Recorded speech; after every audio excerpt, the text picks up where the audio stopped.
Hey, good afternoon. This is Tom Ginn and Mark Gassert. Elevate your profits. We are live. Um, Mark, tonight's program, we're really excited about our guest that's coming in. But our whole program is really to inspire those that may be looking to go into business, those are already in business. Um, our guest bringing in new levels of awareness, how to succeed, everything from the mindset to the bank account. And tonight, I'm really excited about our guest that's coming in. But Mark, go ahead and make a comment. Yeah, Jay to me is a real creative, down to earth individual, and he's what I would classify as one of those go givers. What he's going to share here tonight, I kiddingly say this. Palletization. I can't wait to hear about Pico Pallets, how he did all this, how he built an empire. Everybody's got to start somewhere. He's got a great story. If you don't know who Jay is, uh, I said this before, you've got to be living under a rock. So we need to bring this guy out here and let him, share that wisdom that's within him. Let's bring him on. Let's bring him on. Oh my God. Hey, Jay. Jay, we're live, buddy. And we're live. Yes, sir. Great. Hey, yes, let me sir. play just a little bit here. Oh, that's cool. Oh, yeah, we love it, man. Well, I'm going to Kansas City. Jay's taking Kansas City, here I come. Yeah. Well, I'm going to Kansas City. Kansas City, here I come. Wow. I love Got it, baby. some crazy little women there. I'm gonna get me one. Hey.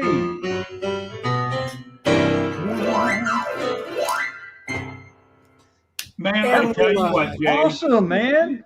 Oh my gosh. How exciting You're top is billing. this? You're top billing. You're definitely, we can probably do that the rest of the evening here, but I think people are anticipating something else. Okay. Great. Did you say just go ahead and play for the rest of the evening? That'd be good. Yeah. Jay's now taking requests, ladies and gentlemen. And oh my gosh. Jay, thanks for being here tonight. And we just like to kick it off a little bit. We're gonna have guests coming in, may have questions, that thing. But Jay, just share with the listening audience out there, anybody on replay, a little bit about yourself before we get into the topic we want to share with the audience. So why don't you just go ahead and say a little bit about Jay Skinner? Who is this guy? Well, if anybody's been out there on social media recently, I'm in the middle of a challenge. I'm the plasticpalletguy.com. And you find me looking for plastic pallets, wood pallets, everything pallets that you can possibly find. And so go to TikTok and see that. And I put those videos up. If you put up my website, that would be great. Okay. Click on that. If everyone, you can see about Jay Skinner right here on the website. And by the way, I'm dealing with a screen here, screen here, screen here. So if I'm not looking at you, it's because I'm looking at the rest of this stuff. But you can see about Jay Skinner, the CEO of Extender. You can see about my plastic pallet company, where we manufacture and build these special super heavy duty plastic pallets for industry. And then over here, the company is called PDT Associates, which stands for Project, Process, Product, Profit Development Team, a collaborative approach to doing business. I actually sell a CRM that integrates with Method. It's called Method, integrates with QuickBooks, which people like. And then, like I said, CEO Extender, lots of stuff. Go down to the bottom of my homepage, and that's a lot of fun. A lot of the stuff I'll be talking about today, you can just get the documents right here, and then go on social media and see me too. But I've been doing business for a lot of years, traveled all over the world. My biggest claim to fame, and you can take that down now, is Stratis Plastic Pallets in 1993. I got called to join a startup there, and it was a packaging business, and I brought to that business molding methodologies, some designs, some ways of looking at stuff. I was a young guy mentored by a cool guy named Andy Elder, who was a pioneer in the plastic pallet and container business and done a lot of other things. And my really, my resume is not too long because I spent over 25 years doing that and traveling all over the world. And then in 2018, after we've been bought out twice by two private equity firms, once in 2008, another time in 2012, um, it's like I laugh. I say, well, I had to quit because they wouldn't fire me. And I went to something bigger and better, and that was wonderful. They just didn't tell me they were going bankrupt. How do you like that? I joined a big company, a big international company that had plants all over the world. And I would say that that was God's way of putting me in a position to do really what I'm here to do now, which is this stuff I just now showed you, and to help other people be more successful. That's been my life's work, helping other people be more successful. And that's why I'm here today. Okay. How was that? That was I tell you what, I'm really excited. But Jay, I know Mark has a question. Where are you from? What part of the country you live in? And I say Indianapolis, Indiana. I'm actually living in Westfield, Indiana, which is a town just on the north side of Indianapolis. okay, wonderful. Yep. And I am super available. You can go to my website. You can do this. You'll even find my phone number on my website if you go there. And oh my gosh, we can really have some fun. All right. Well, Jay, go ahead, Mark. I just have a quite like plastic pallets going back 1993. At that point in time, I was in the trade show industry, and that's when these bad boys were coming out, and people swore by them. As opposed to wooden pallets. I won't get into if you handle wooden pallets. They're not pleasant to the hands, even with gloves on. It can be quite cumbersome at times when you're in a hurry. But what brought that idea about? I mean, plastic pallets. I mean, it's amazing because now you see them everywhere, Yes. And what brought it about was that too many times workers were going home, and I talk about the guy at the plant who would come home and he'd kick the cat and yell at his wife, and he had splinters in his hands. Okay. Right. Well, and the thing is that in the businesses that we were in, there were plastic pallets before me, but we did own pallets.com. How cool is that? Oh, wow. And we got that URL back when the internet was still in DOS, and it ended up being one of the most traversed, and probably still is today, websites on earth as it relates to material handling, for sure. Pallets.com. Now I'm not involved with that company any longer, and that's why you get thejskinner.com instead, which you saw earlier, THEJAY Skinner.com. And then you can come to me for all your plastic pallets because I'm theplasticpalletguy.com too. But yeah, plastic pallets is really cool. But we niched the market and did it using a special super heavy duty type of plastic and a process into niche markets, which were the printing industry, the flexible packaging industry, the corrugated industry, and then we morphed into some food and pharmaceuticals towards the end as well. Wow. Okay. So you were on the cutting edge of the technology of plastic in the pallet industry. So yeah, I was part of it. I sure was. Did you think it would take off like it did, Jay? Yes, absolutely. We wouldn't have done it otherwise. Right. And for us, what we did at Stratis, the company in 1993, Sure. is we were not the Coca-Cola of plastic pallets. We formed ourselves as like the Perrier or the Dr. Pepper, specialized a particular type of molding and particular style of engineering that was different, where we had lots and lots of different styles and designs. And the Coca-Colas of plastic pallets, there's a lot of them, cheap plastic pallets that were standard sizes. We did something special.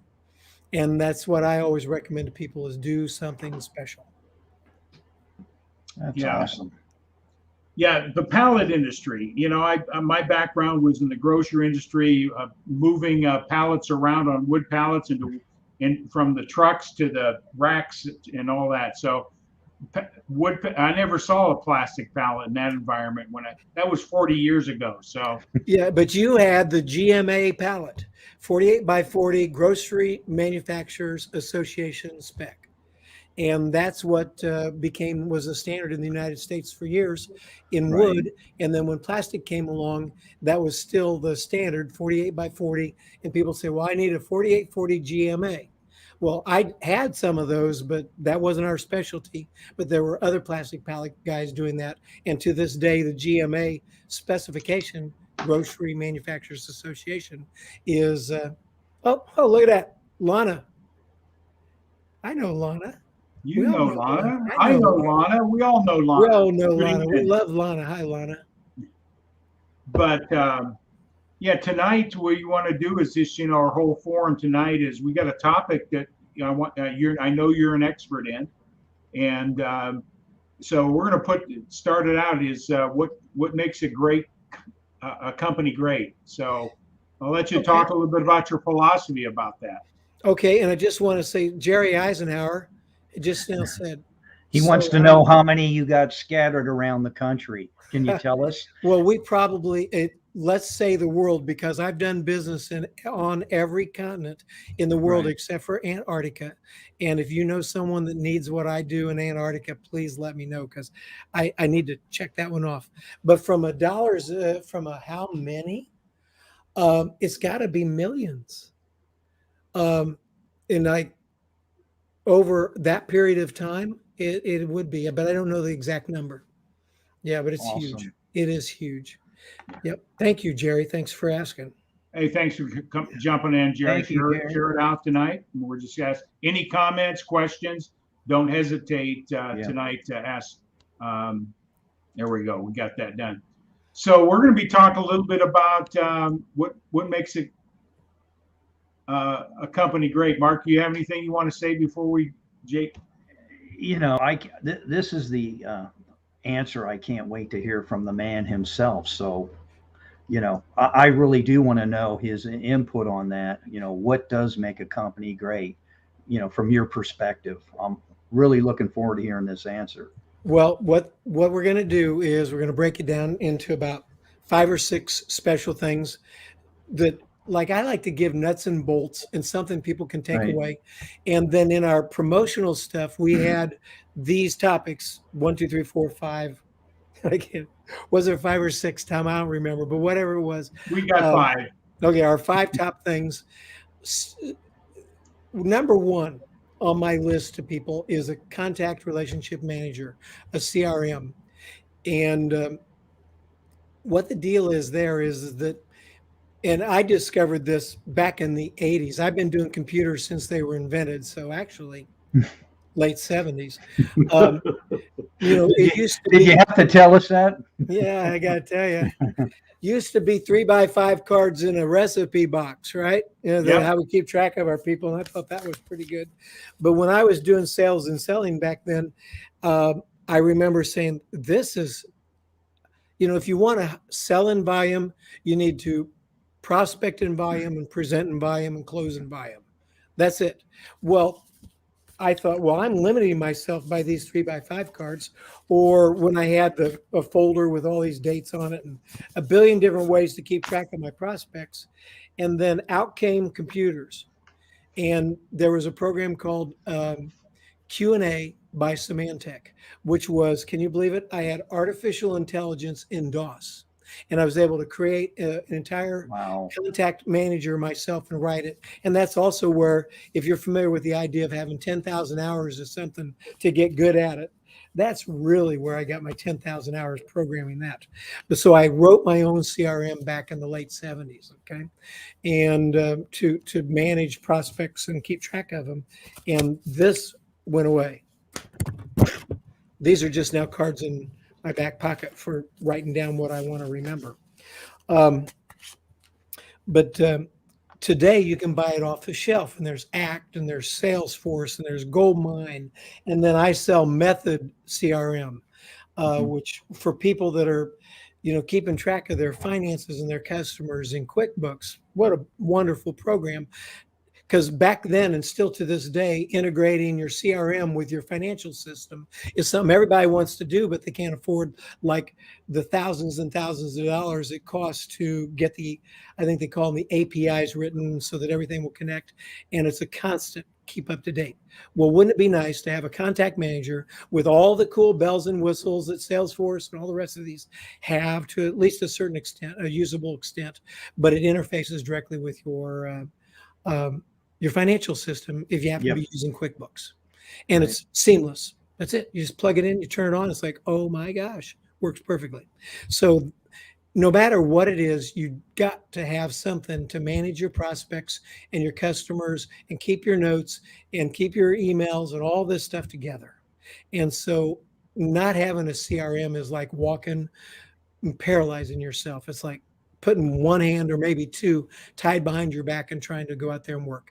So the number one thing you as a company need to have is a CRM, a contact relationship manager that organizes everything.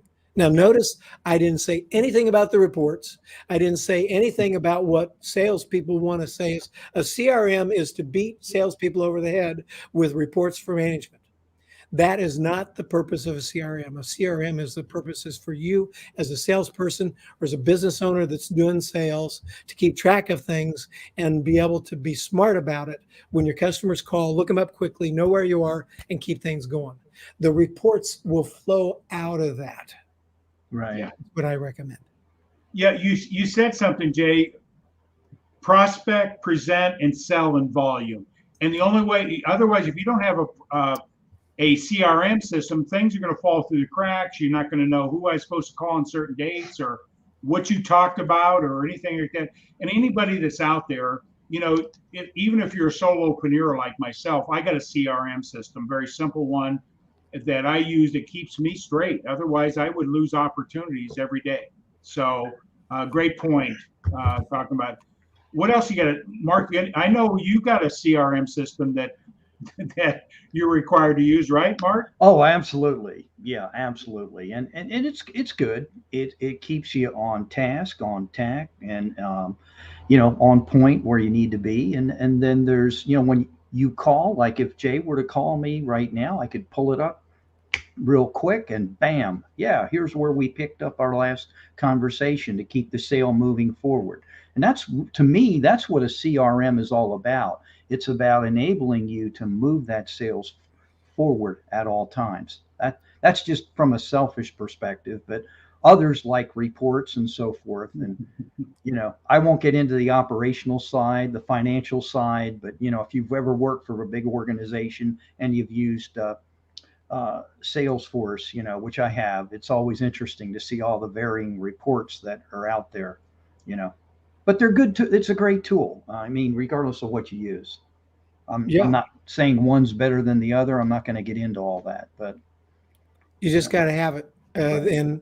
And let's go to the next one. Sales process and methodologies. Now, while we're here, if you would, please turn on my website again, because I want to show people about a resource that's available to them from me at no extra charge. Now, right now, you're paying $0 for what you're getting from me, and so you're going to pay even less. Okay, where you do is you go to my website, and that would be right here. And at the top of the website, you'll see Watch My Show and Playlist. And then when you go over here, look at this. Right there is Jay Guest, and this is my playlist about Go Live PDT Associates, because I do this show every Friday morning, and everything's in here, and we're talking about a bunch of them and a lot of topics. And so what I would recommend to people, if they want to learn some stuff, if you like the way I talk and think, then go here and find a topic like hiring. Everybody's crying about hiring people. Well, let me show you how to hire some people. How to buy plastic pallets and stay out of trouble. Then every now and then I have a guest. I don't do guests all the time, but there's one. He's a Stop the Crazy Waste. Ron's a big time guy. And Wendy, you got Wendy coming up. Wendy's going to be up on your show. That's going to be cool. Here's one right here. Says you don't have a revenue problem. You have a don't know how to sell problem. And you get into there.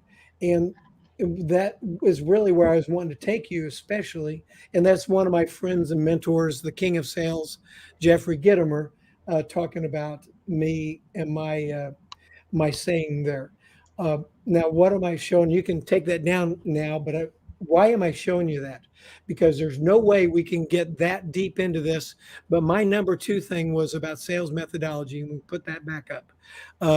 That just as a reminder of everyone, not that there's a banner that had sales methodology on it. My number 2 point. Number two. Yeah. There you go. Listen, and if you're the vice president of sales and marketing and everything, you're going to either love me or hate me. If you haven't read a book, gone to a seminar, done anything to get smarter about what you're supposed to be doing, you're not going to like me because I'm telling all the business owners to tell you to get on the ball or find someone else. Because tell you what, this is 2021. And if you aren't reading books and you don't know how to sell and market and do things and build your company, and you're sitting on your laurels, then when the guy comes around and he's complaining because there's not enough sales, it's like, well, if you haven't done anything to get any better anytime soon, anytime recently, then all you're doing is hurting your company. So what I recommend is you read some books, listen to tapes, listen to this. Probably because you're here, you are already into being better at what you do, because we're talking about elevate your profits. And the number one most important thing that you can do to elevate your profits is to read some books, listen to some tapes, get smart, go live, and get out there and become the face of your company, because companies are not what's selling, it's people what's selling. And customers are not buying companies, they're buying from people like you. And you need to make yourself a brand and promote it for your company. And if you're a hundreds of millions of dollars company, that doesn't make you, like an invisible, not a person. People still buy from people, and they need to know about you, and they need to respect you. Believe me, when we built Stratis Plastic Pallets, they were buying Jay Skinner, www.pallets.com, 1-800-Pallets. And it's like, and that guy playing the piano at the trade show, it's like whenever I found a piano at one of the trade show events, or they had a big dinner or something and everybody attended and there were thousands of people in the audience, I made my way around to the back of the stage where the band was for the big thing. And before long, I was sitting up there playing the keyboard with that band doing a couple songs. Do you think people remembered that? You bet. Absolutely. Yeah. Jay, you mentioned some sales process, but I think before you get to the sales process, your methodology of getting your uniqueness out there is so important. I think this pandemic in the last 2 years, those that have recognized they need to shift are the ones that are going to dominate their market. So what would you say about streaming and those type of platforms like we're doing tonight? What would you recommend?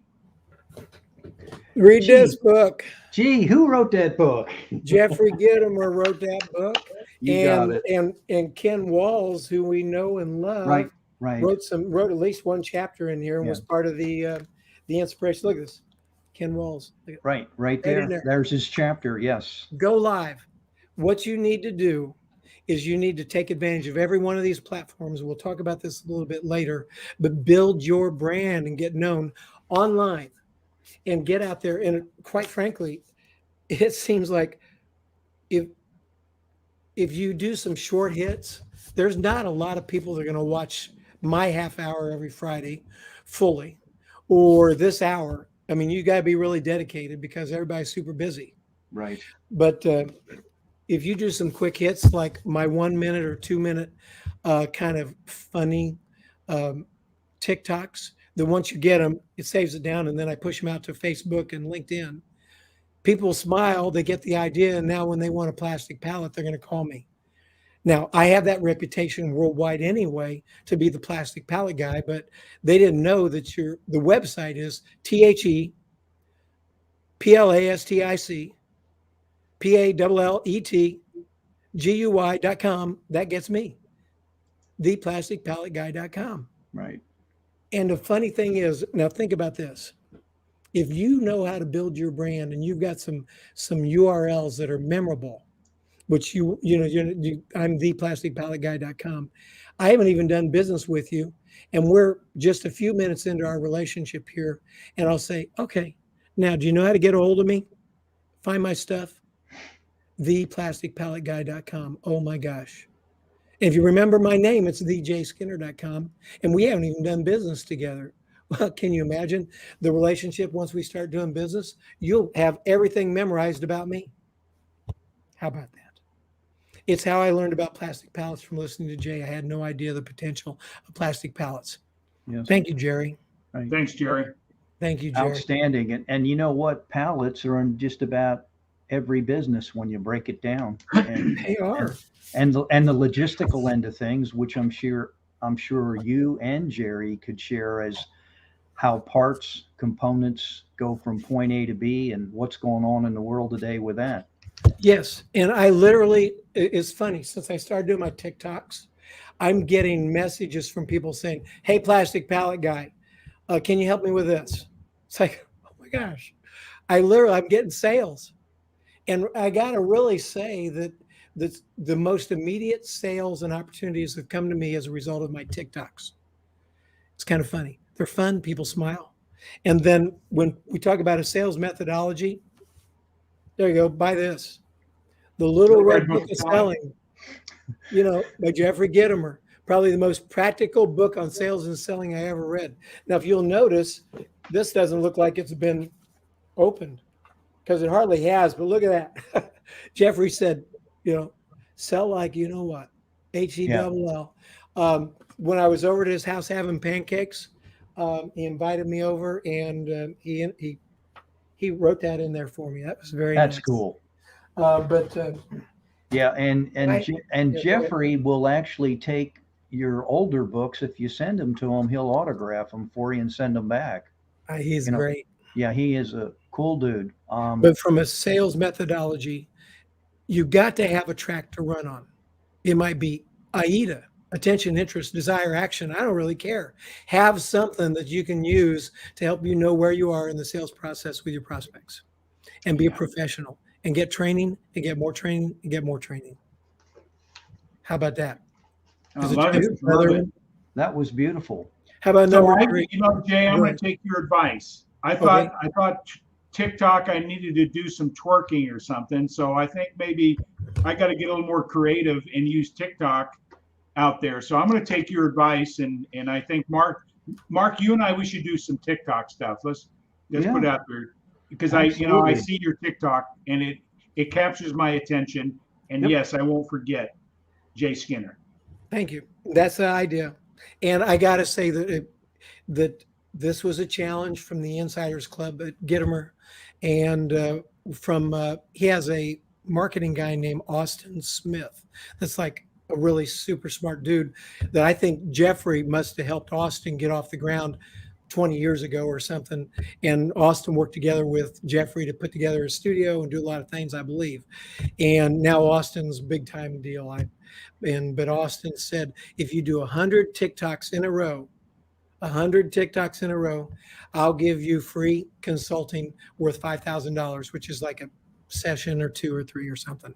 And so I told him, well, save your money because I'm taking the free money. So I have not missed a day for weeks, and I will continue to do it till I got my 100. And then who knows, I probably will never stop. Awesome. Yeah.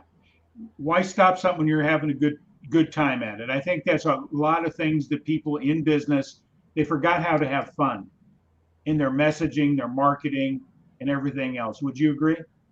Yes. You can't be too serious. And I've always been this way. Play the piano, have some fun, sing and dance. Oh, by the way, and the other part is that I've always tried to get smart about the companies that I'm serving, the target markets that I'm in, so that more than just the plastic pallet guy. Thank you, Lana. And that guy that was on here earlier, Jerry Eisenhower, man. That was a good comment he made there. He said, I'm trying to figure out how Cheryl can ship her product on them. She bought over 100 of them. Cool. That's incredible. That's awesome. The point is that rather than being a product peddler, which the plasticpalletguy.com sounds like a product peddler, I'm a productivity and efficiency guy Right. to the markets that I serve.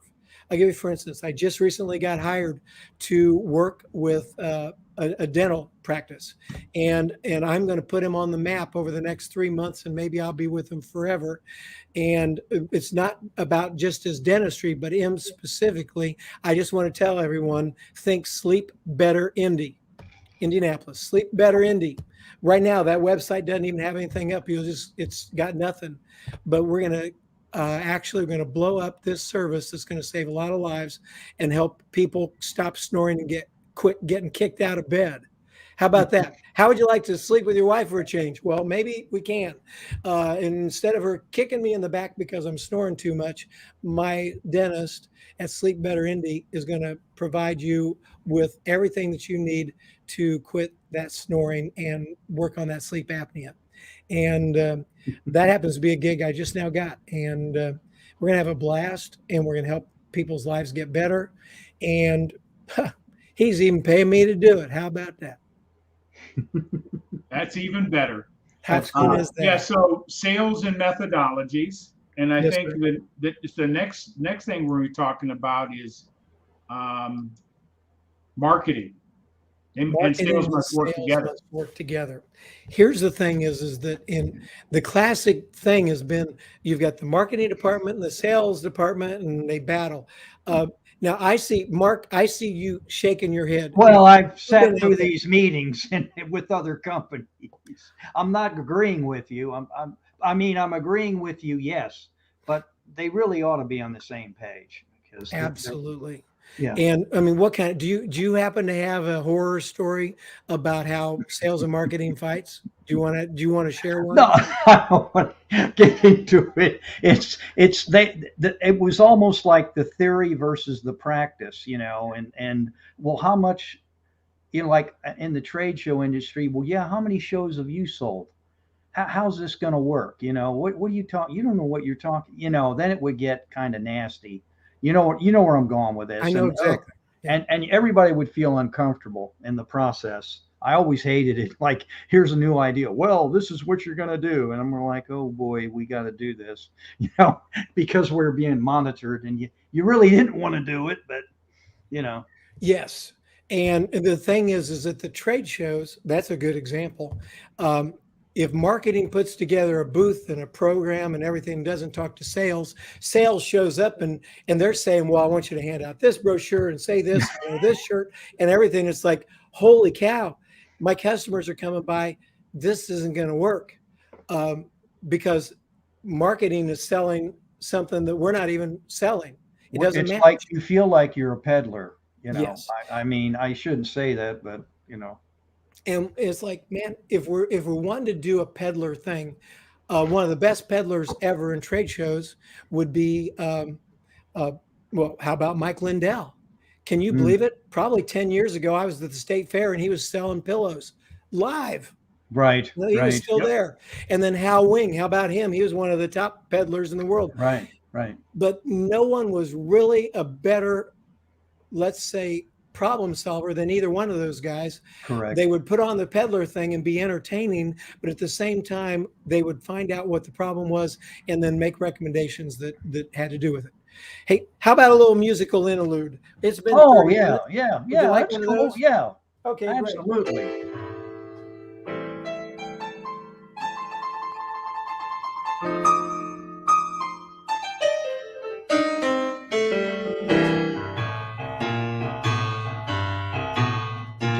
Jay's getting down here with the boogie woogie.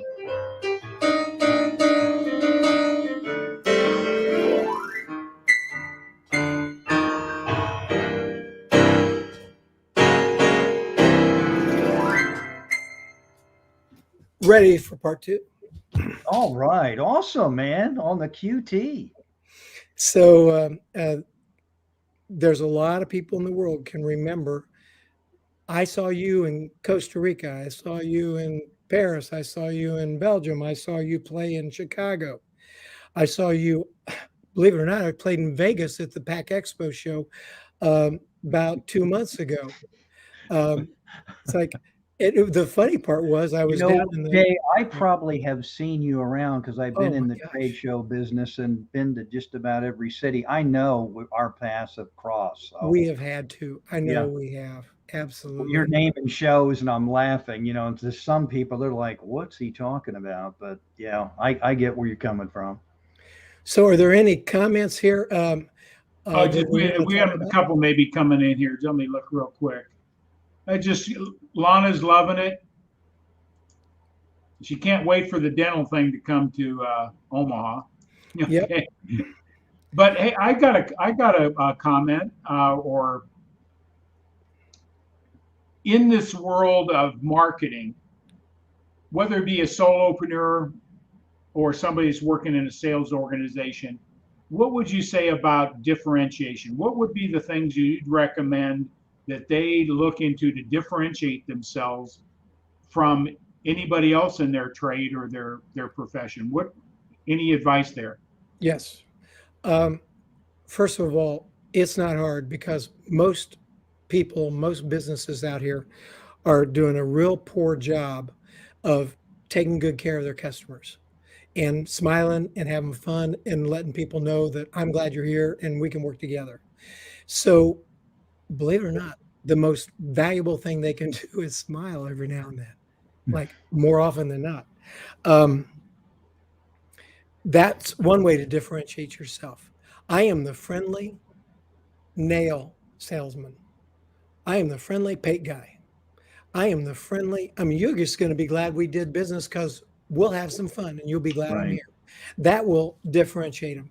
People think, well, how are we going to different? If you have some special features about your product, for instance, in the pallet business, uh, one of the first pallets that we did had a patent on it that was my patent, my invention, and it differentiated us from anybody else that was doing anything even close to similar for this that was used in the printing industry. And so all the top printing manufacturers around the world, like Heidelberg, Camori, Man Roland, and then people that were doing other things with sheet fed printing or die cutting, like Bobst and those others, were gravitating towards us because we had a special feature on our pallet that would work with their machines, that would help their customers be more successful. Now, if you've got something like that, make sure the world knows about your patented safety feature or whatever it was. But besides that, just be approachable, be easy to buy from. I mean, it's like I am amazed at how difficult it is to buy from some companies. I call them up. I have to go through 17 buttons on the phone to get to them. And then all of a sudden it's like I finally Oh, get someone and they want to call me back. It's like, are you kidding?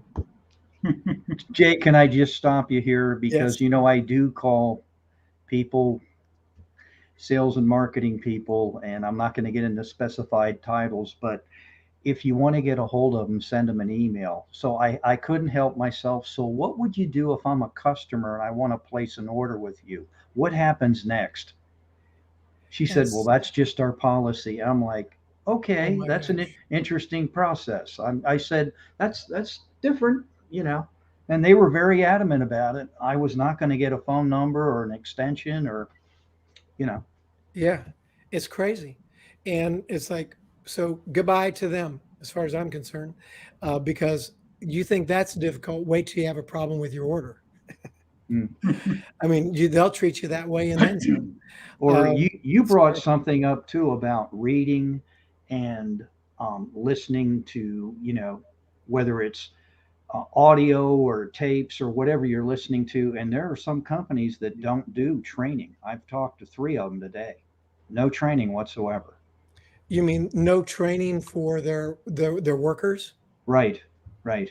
It's just different. I mean, other than the product that they'll train to their customers, but internally, no, they don't believe in that. So Yeah, It's unbelievable. Go ahead, yeah, Tom. no, it's yeah. different. I've got we were just talking about you talking about if you have a product that's so unique and differentiated, make sure the world knows about it. You don't Yes. hold it back. But here's the thing, a lot of people work in sales businesses that that there's no differentiation between company A, company B, and the product they sell. There may be small that but this just I'm And going to ask it's you this you question. then. The different, look, I'm trying to get it just right. You Yeah, become the differentiator. Right. yeah, It's like and- you play the piano, you make you are a nice talker, you friendly, you give advice about their company. That's a big one. Is that if you know the industries that you're serving well, then when you go to visit that person or you call them on the phone, they'll take your call. They'll invite you over. They'll clear their schedule. If I go to LA and I make some phone calls, I don't care what they're doing. They'll clear their schedule to see me because they know I'm going to walk around the plant. I'm going to give them ideas that could change their life and improve their business. And I always promise to leave a gem. And I don't mean a present. I'm not really good at giving presents. Um, but what I will do is I'll leave information and some ideas and some thoughts about their business that will help them be more successful. And it might have to do with sales. It might have to do with some equipment in the back that needs to be fixed, whatever it is. I'm yeah. there to help them be more successful, period. Yeah, and I was going to make this comment is a lot of people don't care what you do and how you do it. They really, at the bottom line too, do you really, what's your why? Why are you doing what you're doing? What's your motivation at sincere? Because people, a CPA is a CPA, but why are you offering your service to me? What's your differentiation, your why? What value can I bring you at a deep, I call it an emotional appeal. So what's your thought on knowing your why you do what you do and communicating that with your potential customer? How valuable is that? It's huge. When I talk to my people, and you guys have probably realized this by talking to me and getting to know me, is that I have so many different jobs. Okay. And so it seems like I'm scattered. Well, let me look here. Victoria, you guys know about Victoria LeBomb, maybe, Risk Forward. Well, she helped me know that I don't need to do just one thing. And Tom, I know I'm talking to some people here that don't know about just one thing, which is advice that other people try to give you. If you happen to be the kind of person that thinks out of both sides of your brain and you're not satisfied with doing just one thing, and you like to chase, look at that, you like to chase a bunch of rabbits, that's okay. You can make that work. So my why is one thing. That is to help other people be more successful. And when I look back onto my entire life, since I was a little kid, that's the only consistent thing I ever did was when I was with people, I was always trying to look for whatever the problem was and how I could help solve it and make it better. I don't know why, but that's the way I've always been. And so in business, I get to know my customers and what they do. And I'm always listening for that opportunity to give unsolicited advice. And so I make no apologies. If you don't like it, I have a video on my show called The Buffet of Ideas. I am guilty of providing unsolicited advice. And it's like a buffet of ideas where you go to the buffet, you pick what you like, don't pick what you don't like. And I promise not to run out of the kitchen yelling, why didn't you try the German potato salad, but you did take this? Hey, that's really good too. No, I'll put it all out there. You take like what you want, and hopefully you'll be better because of it. Yeah. How's that for an Right. answer? Is that a good answer? You couldn't ask for a better answer, that's for sure. You hit it right on that. You hit it right Yeah. out of the park. I like that. Yep. Thank you. Yeah. You just So- Freddie Freeman that ball right out of the park there, Jay. Well, I kind of like baseball. I do. Yeah. Okay, so let's go to the next one. This is How a to good build one. international. This is a good one. Did I mention I don't enjoy listening to people that haven't done it? There you can find a lot of people out here that will try to tell you what to do and how to grow your business or whatever it is, and they haven't done any of it themselves. And I don't know how they get the credentials except for they got the internet. Well, I'm fortunate. God has blessed me that I had the opportunity to build a multi-million-dollar international company and learn a lot of lessons and probably make some mistakes. In fact, I know I did. But in the end, I was able to do it, be successful, and look back and say, these are duplicatable skills. And I'm really big into duplicatable things. And when you're building a business, if you can make it duplicatable, something that everybody can do or that you can teach, then they can be excited and part of it. So when it comes to international, here's what I want you to do. I want you to build domestic first and get good at it. And then start reaching out and find a country or a place that you're comfortable going, where I suggest that you go someplace where they speak the language that you speak already, as at least as the business language. For instance, in Europe, English is a good business language. Now, I also recommend that if you're going over there to try to build things, that you listen to Pimsleur tapes or something and learn some of their language enough that you can, order something, ask where's the bathroom, get a meal, greet someone, say buenos dias, learn how to speak some of their language and at least practice it when you're over there so that they see you're being respectful. But Right. most of all, let what you did in the US be a pattern for what you're doing internationally, and take little bites. And the other part is try to find somebody over there that will represent you as like a manufacturer's rep, or a distributor, or someone that you can partner up with that speaks good English, if your English is your native language, and that hopefully they've got enough money that they can afford to be broke for a while they're trying to build your business with you, and then support them and put your arms around them and love them and go travel with them and go to trade shows together and build it in one country. Yeah. Learn, and then also try to do business in their currency. For crying out loud, if you're selling in Europe, don't make them buy in dollars. And in fact, what I recommend is you kind of make them buy in euros and understand how that all works. You'll look more international if you do business in their currency. And if you're down in Mexico, you can do business in pesos. And if you're in Australia, do business in Australian dollars. Show that you've got that savvy. And then when it comes to shipping, don't be like this hick that, I don't know about shipping to those foreign countries. It's like, get on board, understand what they call Incoterms, and be able to talk about X Works and CIF and all that. Don't say, well, it's FOB plant. Well, listen, if you're talking to a European, FOB, your plant, means something entirely different in international shipping terms. So please be smart and go small and short, and just dip into it a little bit at a time, and try to find that one person that's got enough money to be your rep, and then build with them. I have a yen for Japan. That's Robert Brooker. Yeah, that was good. Now, I don't know who Robert Brooker is, but you can be my friend. And He's from Canada. It's He's like, a Robert Canadian. Brooker, you're like totally on it, and you're doing lots of comments, and you seem to be loving this. So catch me on, I'll be your friend too.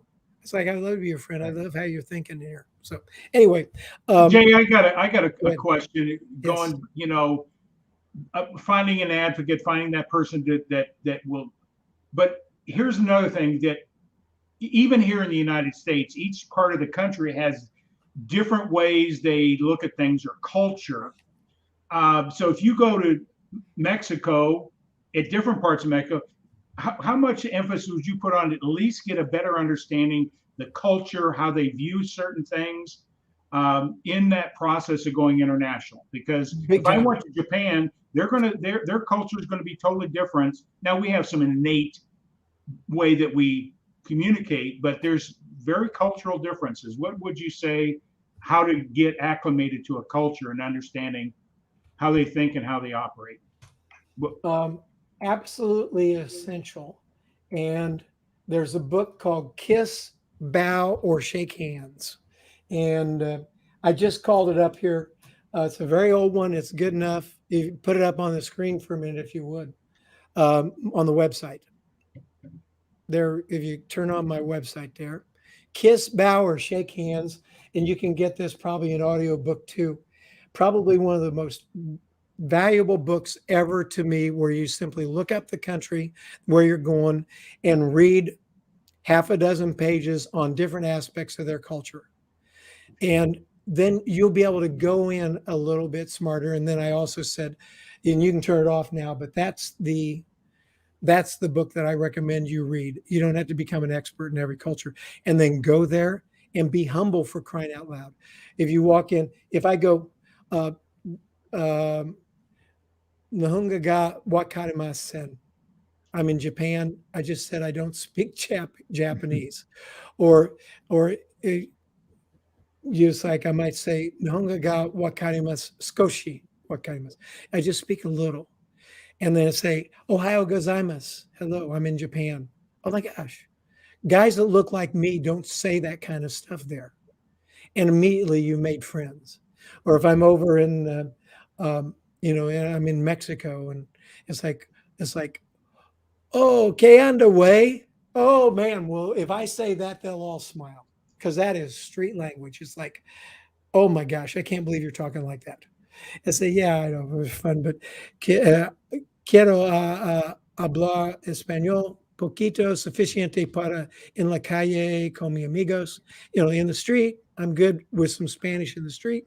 In restaurant with my friends, para negocios, no, not for business, no. But if you can just talk a little bit of the language before you go, that means a lot to them. So understanding the customs. How about this in Japan? When you sit it down at the long table, in the United States, we're used to the head of the table. In Japan, it's right in the center. The guy at the head of the table is the lowlife. He's the guy who's running out to get coffee or whatever. Okay. Right. If you understand the position at the table in Japan, it's going to do you a lot of good, so that you don't walk over there, sit right down there in the middle thinking you're being humble, so that the boss can sit at the end. When you bow in Japan and Asia, keep your eyes down. If you do a bow like this, it means I don't trust you. Yeah. Or when you're talking in Japan and the guy says, hi, it's like, you think he means yes. What he means is, I hear you. Not necessarily I agree with you. And you need to understand that and clarify it. In America, we should understand this. I was just talking to somebody. It's like they were saying, okay. And I said, okay, well, what does okay mean? Does that mean I hear you, Jay? Or does that mean, yeah, I'm all in, I believe you? Well, in that case, Jay, it means I hear you. I don't necessarily agree. Well, let's agree to communicate differently. Right. Please don't say okay to me. Say I agree, or I think I don't agree. And let's communicate in a different way. Now, can you imagine a guy like me talking to customers like that? And they don't fire me. They're like, leave. How about that? That directness is something you can do. Right. Yeah. Great comment. We just had Christopher Green. Christopher, if you just message me or go to he wants to know more about our program, but Christopher, I appreciate it. You can go to, I'll just put my link up real quick. Within this link, you can get my calendar. I'll put it up at the end, Christopher, if you want to stay on. But Jay, we'll sort of move on a little bit here to what's the next point we want to talk about. We just went international. And number two, I think also what you guys say, is your product and or service a desirable in that country? Because it may not, here in the United States, it may be a big deal, but over there it may not, right? Yes, and here's the other part is that, right? Pardon me? A lot of research you should be doing before you plunge in. Yes, kind of. If you're got good SEO on your website and your product's out there domestically, you'll start getting inquiries from foreign countries, right, that is like, where they seem to be interested. and so just like I always believe in going with the path of least resistance, if I've got a bunch of people in Mexico asking about my product, I'll probably go there next. If I've got a bunch of people in Europe like in France or Germany or somewhere, there seems to be a little group of people especially interested in what I'm doing, then I'll try to develop that because the interest is already there for some reason. And I'll probably be asking them, what do you like about this and how do we grow it and develop it? And I'll use those inquiries to help me get better. Okay, great advice. Yeah, thanks, Jay, for bringing me to a different perspective on that question. Right. So, and then just want to acknowledge Christopher. He's acknowledging he's already learned a lot from you, Jay. So Yeah, Awesome. there you go, man. there we go. I've Nice. even written some notes down here, Jay. So hey, Beautiful. Beautiful. Now, what was the last one? I think there was one last one. What, one last thing One we're going to last be talking one. about? We did international. We got one last thing, and then we can all Yep. go home. Internet savvy. Oh, yes. And probably save the best for last. But we've talked about it throughout this whole thing. One is having a website, keeping it up, and getting things going is not like do it now, and then in a couple of years we're going to update it. Thank you, Lana.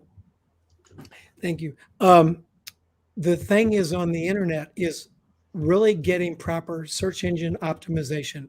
SEO is huge. So when people are searching for stuff that has to do with what you do, that you'll pop up organically through Google. And that's a really big deal. And you need a firm that's working with you, a digital marketing company that knows how to make that happen. And it's like you can talk to did you just put that up? Do you have someone that does that, Tom? What's that? Do you have a corporate sponsor that does that? I'm putting this. I'm sorry to do that to you, Jay. I was going to put that up for Christopher. That's how he can reach me. He can go to that link, and he can. My calendar's in there if he wants to reach out to me. So I'm sorry, Jay. Oh, that's okay. But the thing is that search engine optimization and getting great at organic searches in Google is huge. If you sell widgets, hello there. Look at Terrell and Yolanda. Awesome, guys. Thank you, Terrell and Yolanda. Thank you for coming. Thank you for being here. But it's not something that you like do now, and then a few years later you quote update your website. This is something that needs to be being looked at like when you're getting started daily, every other day. And then you get with the right digital marketing firm, they can do predictive analysis on your website so that you can tweak it to help get it better and better and better and better. It's huge. If you can't be found, it's like, what a waste.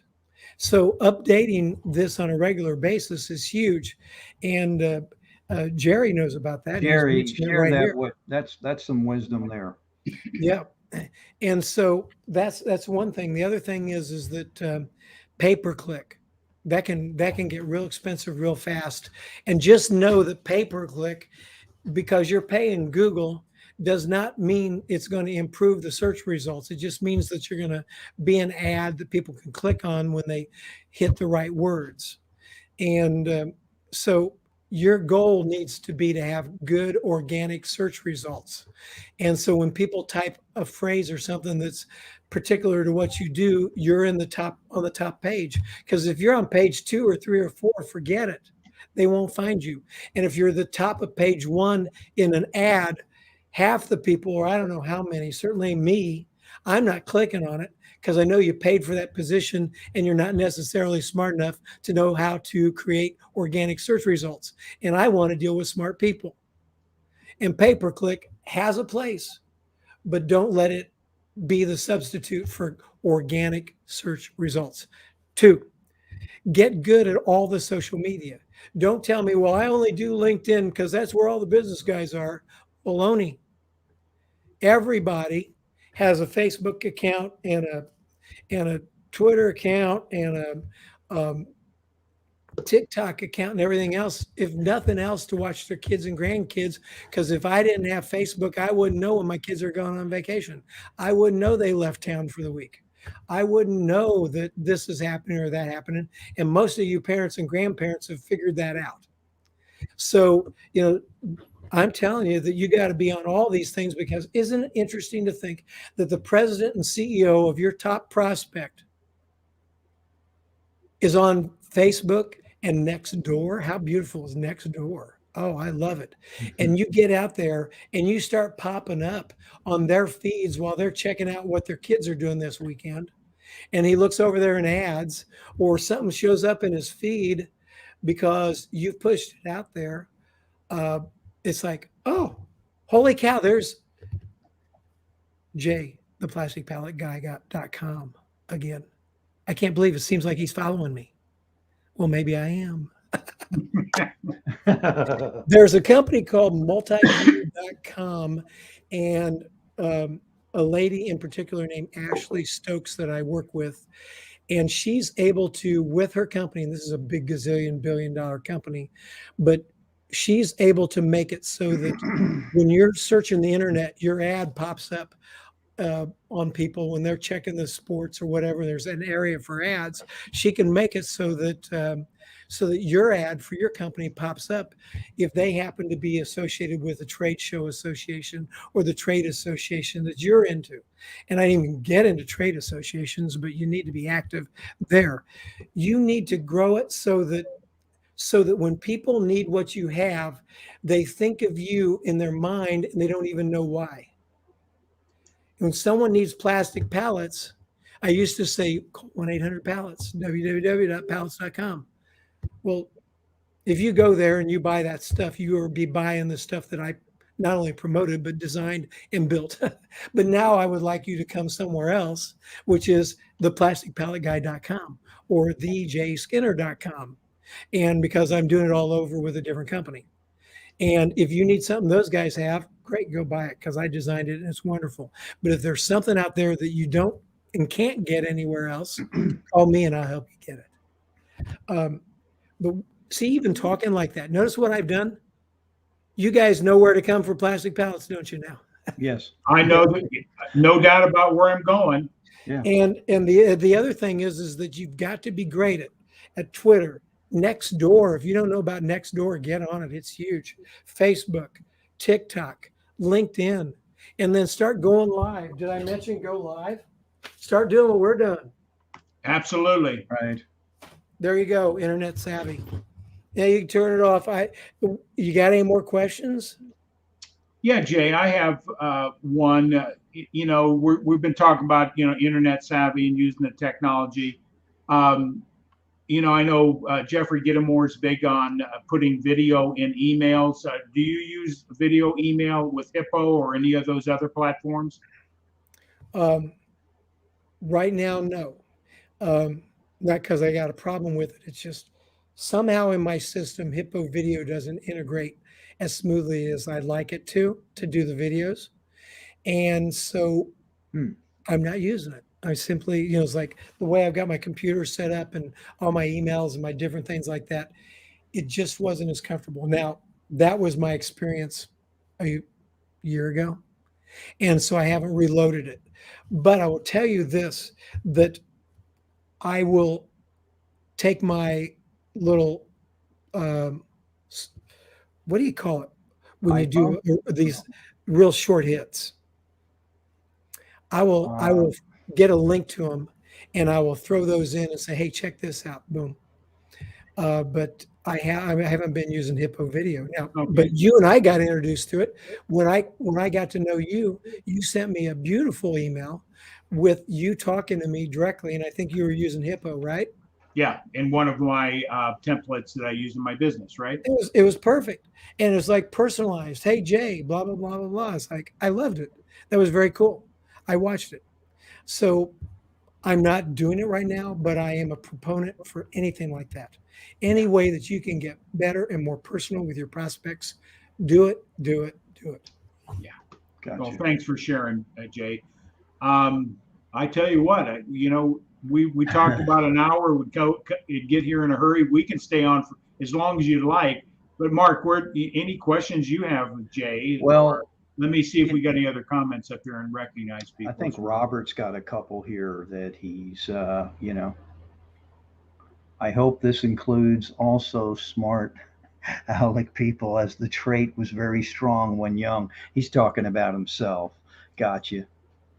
And becoming known for often saying the right thing at the right time to the ideal person and having it well received is the result of watching my grandpa personify the Dale Carnegie method even before I read it for the first time at 13. Wow. Great comment, Robert. Right. That's so Yeah. relevant. The only thing I was going to ask you, Jay, is everybody says don't have time. I'm sure we all hear that, and we all have 24 hours in a day. That seems to be the mantra. But with that stated, you also can't waste people's time. And what you hid here, yep. I knew you're going to pull it up, man. Yes, I do have that book. It's a very good book. And by the way, that was Get Shit Done by Jeffrey Gitomer. Yes. Uh-oh, I'm going to be in trouble. But with that stated, some people have a real, problem with their time. And I know we teach a course about how to manage time. And it's interesting when you really sit down and look at your day, what you're doing as opposed to what you think you're doing, and what's productive versus what isn't productive, and how much time you pick up this little crazy thing if you're supposed to be on the phone or engaging with people. I'm just putting some things out there. What suggestions do you have for people as far as allocating time, creating time? What do you do that you move forward? Well, what do I do? I asked this question of Tom O'Connell. He's the CEO for the last company I worked for. That was a private equity company that bought us in 2012. Mm-hmm. And real smart guy. He was a career CEO. In fact, one of my shows that you can see online is private equity, how to live with it, and that whole thing. One of the things that I had asked him when he first bought us was, what do you do from a time perspective just like this? Because that's always been difficult for me. And he said, I find the top 10 most important things. That's about all I can handle. Right. And I let everything else fall off the table. It's like, it's like probably top 8 to 10 things, and I let everything else fall off the table. And I thought that was kind of dumb. But then as I re-looked at it and I kept on going through life and I said, well, I'm going to think more about this. I realized that there was a lot of wisdom to that because we only have so much capacity. Right. And so where big piles of undone stuff used to drive me super nuts, now I just say, okay, what are the most important things I've got to get done today? There you go. And I go ahead and let some things fall off the table and I try not to. No, I won't say try not. I don't take on more things than I can handle. When it comes to making commitments to people, I'm not the guy that'll say, yeah, we'll do that. I'll take care of you and I'll get on that and I'll take care of you and then go away and don't do it. If I say, yeah, I'm going to do it. Yes, we're going to do it. I will do it. Now, I may do it by going out, sitting down in the car, and that's the next thing that I do because I always keep my commitments. And if I don't keep my commitments, that's a top 10 thing. When you make a commitment, you keep it. And if all of a sudden you find out you're not going to be able to keep it, you call that person and you tell them, it's just not going to work. I can't watch your dog tomorrow afternoon. It's just not going to happen. And I'm so sorry. But keep your commitments. That's a time management thing. And make commitments that you're going to keep, and don't make commitments that you can't keep. Right. That integrity, that trust comes in. You break your word once, you may have lost the whole opportunity, no matter how long the relationship has been established. So I got so busy once that I was making commitments. I mean, this was years ago, and I missed an event that I was supposed to do because I was just so busy that I totally spaced it. It was an evening event where I was supposed to go to this public thing, And I didn't, not only did I not show up, I didn't even remember I didn't show up until a few days later. Oh, And then that wow. feeling where your face turns white and the blood drains out of you and you go, oh my gosh, I was supposed to be there. Right. That's And an then I awful got on the feeling. phone, I was apologetic. Like, I felt so bad.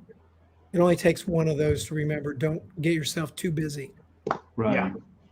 Jay, I just got to ask this question because I know you promoted some books and I know you're a person of study and those type of things. And that's part of the overall how to become more successful in business is study.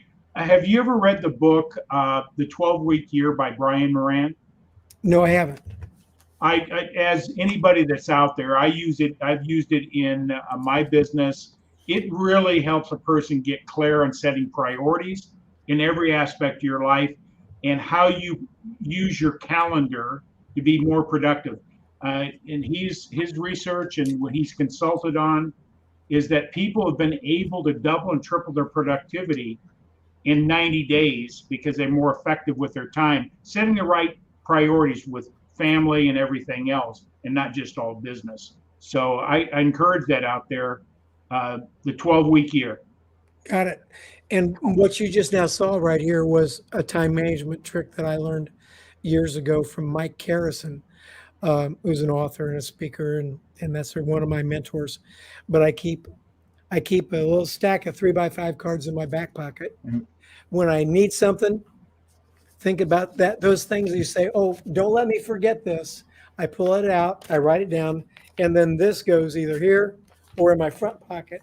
And then when I unload all my pockets at night, this goes on top of the dresser, and I keep grabbing it and looking at it until I get it done. And this is my, don't let me forget this. I got it. Thank you. Great. Well, Jay, I know we got one other segment of the show here tonight, but before we get into the last segment, Mark, do you have any other questions or comments? No. I just want to acknowledge we had somebody new, Christopher Green, in, of course, Robert Gassert, Lana, Mark's there too. I was like making comments and Jerry, Christopher Green. Yeah, I invited him to this. did you? Okay. Direct messaged him. Yes. Robert. Okay. Jerry, is always great wisdom from you, sir. Scott Ricard and Yeah. And we had some And really then great people on here Terrell tonight. Gray. I've been Terrell watching and your Yolanda. ticker here. We've had people in and out all night. So Randy Chafee hopped Yep. on here. You know, he took time to say hello. And that's the thing, what Jay was talking about. I truly respect these people for taking the time just to say hi, because they do have a life and they are entitled to it and they have other things to do. And it's not to sit there with bated breath and, oh, is this show coming on? You know, and I think It's an we all honor. got to be respect, you know, and I really appreciate people taking the time to make comments, you know. But Jay, in parting words before we get into the last segment, people are struggling out there for one reason or another. Business sales is not easy. If it was easy, everybody would be doing it, right? And it's successful with it. What do you, as I'm a personal development coach, I always like to hear from your perspective for two things. Number one, what do you think holds people back in their growth, their ability to perform at their highest level?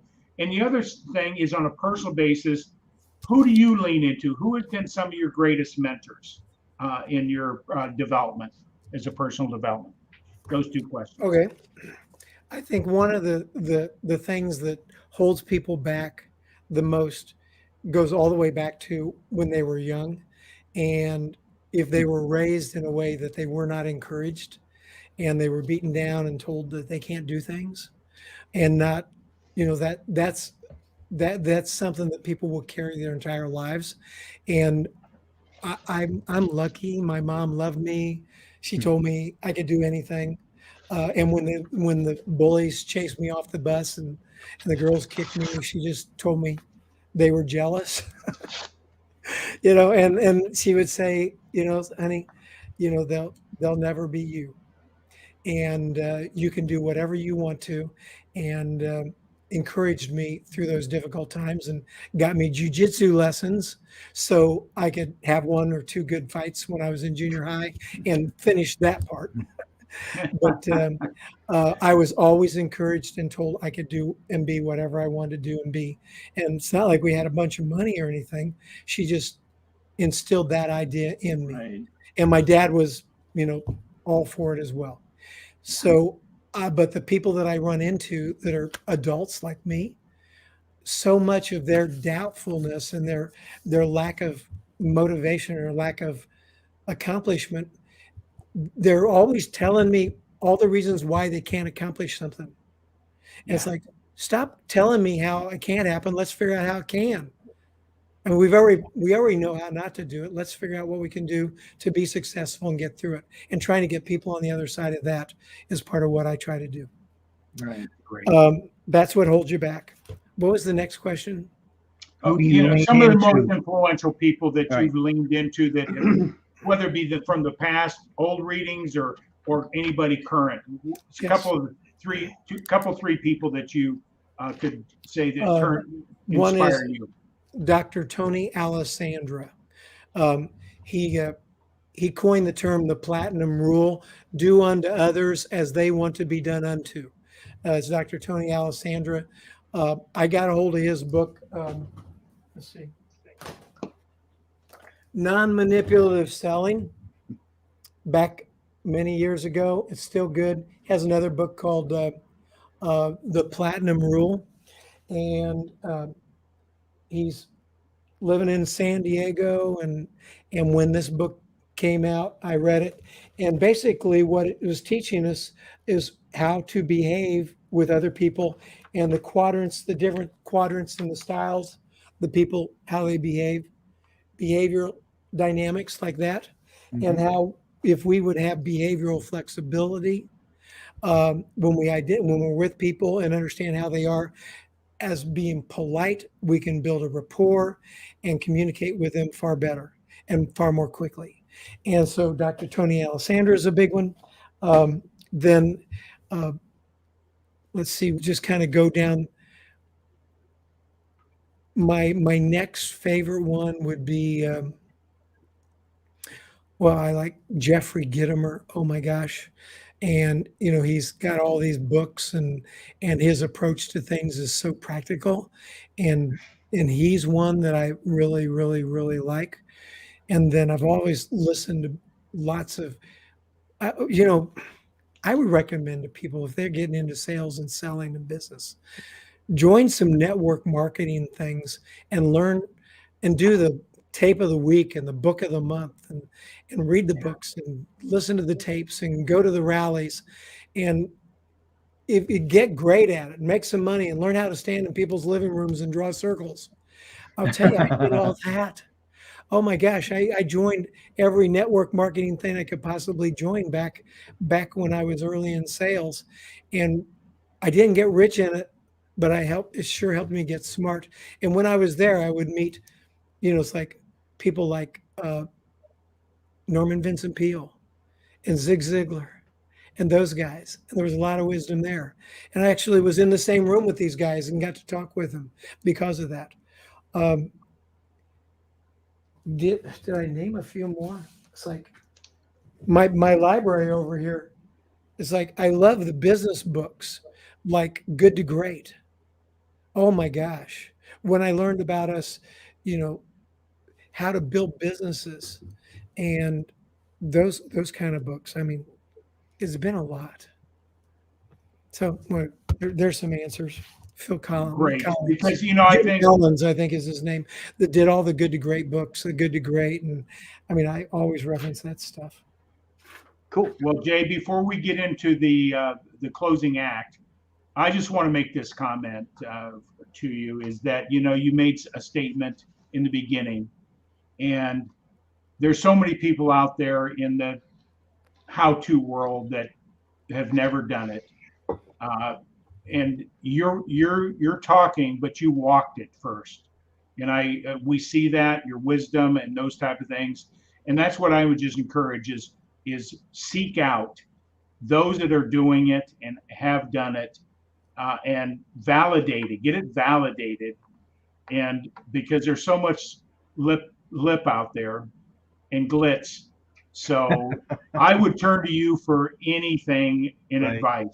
Oh, absolutely. Seriously. Thank you. Yeah. So Mark, anything else you'd like to say? I second the emotion. I mean, I can't wait to hop on your website and play around and take a look at some of the things you've done in your past, and what you're currently doing today. So. Oh yes, thank you. And I will share it out. I mean, yes, I do that. You need to check this out. It's just. Well, just right now, probably the best compendium of information on various topics by me has become what's almost a year's worth of weekly shows in the Buyers and Sellers Show. Mm-hmm. And the topics are there, and you can go in, and it's kind of funny. If you look at the pictures that I've associated with them, they're pictures, a lot of times it's me like doing mission work in Africa or in Thailand or Asia or in Europe or something. It's like sometimes the pictures don't match the titles, but they're great pictures. So I put them out there and want people to smile. Right. Well, we just had a LinkedIn person with no name, LinkedIn user. Thank you for taking the time to share your experience and nuggets of wisdom, Jay. Share it out.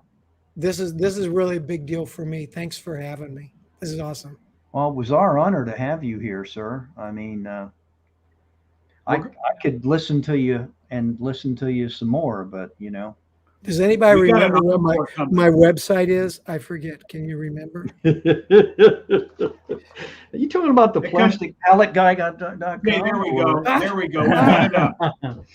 That's right. Dude, and the thing about that is, in closing, you're more than the plastic pallet guy, because you get involved in other things, the logistical end of it, or how to market the product, and that's what you're talking about. And that's what Jeffrey Gittimer talks about. Bring an idea to the dinner table, so to speak. That's what I always say. Bring an idea, and you'll be amazed. I mean, at least people will listen to you. Hey, I got an idea. And Ori Spado, the accidental gangster, in his little entourage, or I should say humongous entourage, when they would say, I got an idea, they all would shut up and listen.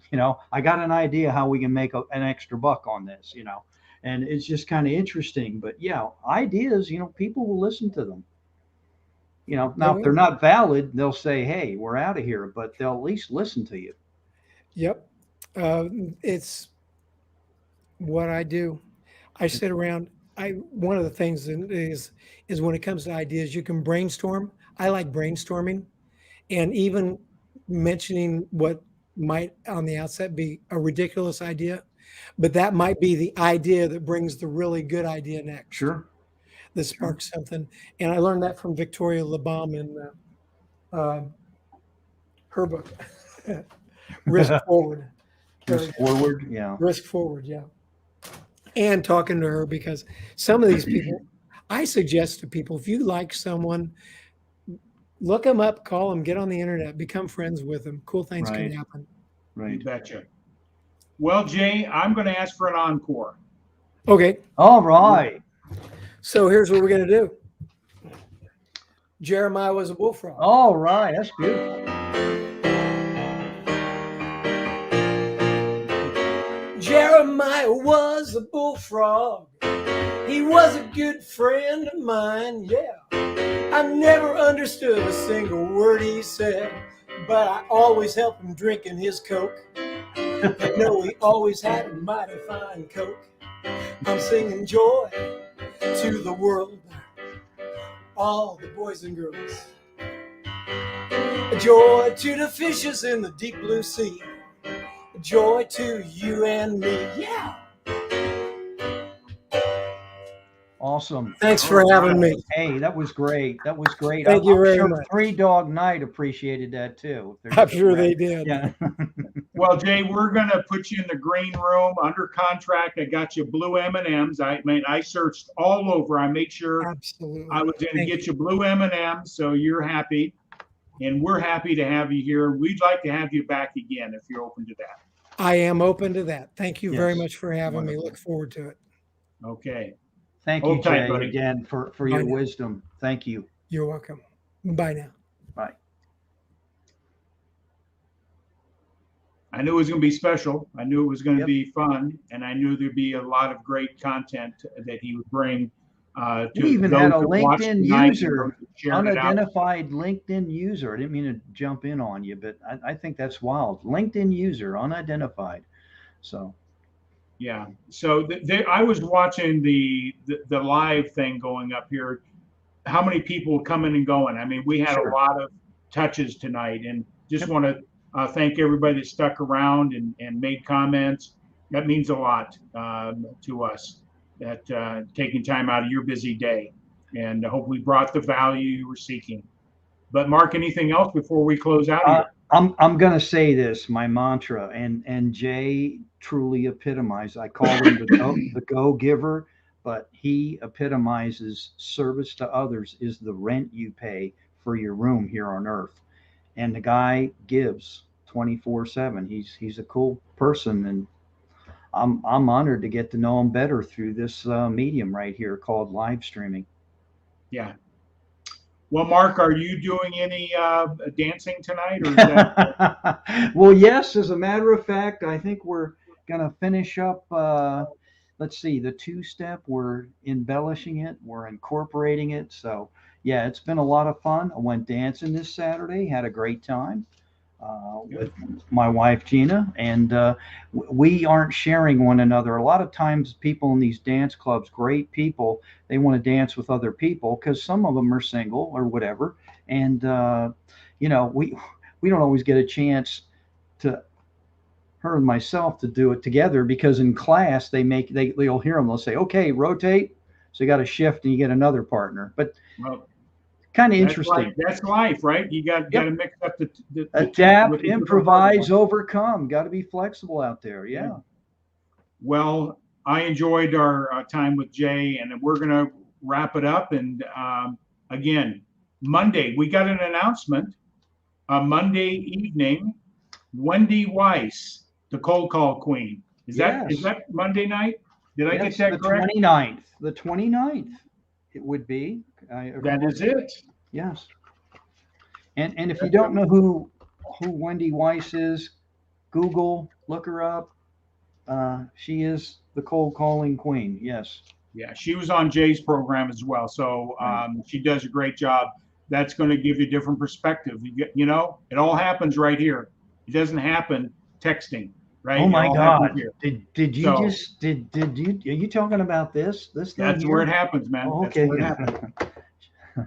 Okay, face to face or on the phone. Here we go. Yep. Let's wrap her up. Have a good night, everybody. Happy Thanksgiving.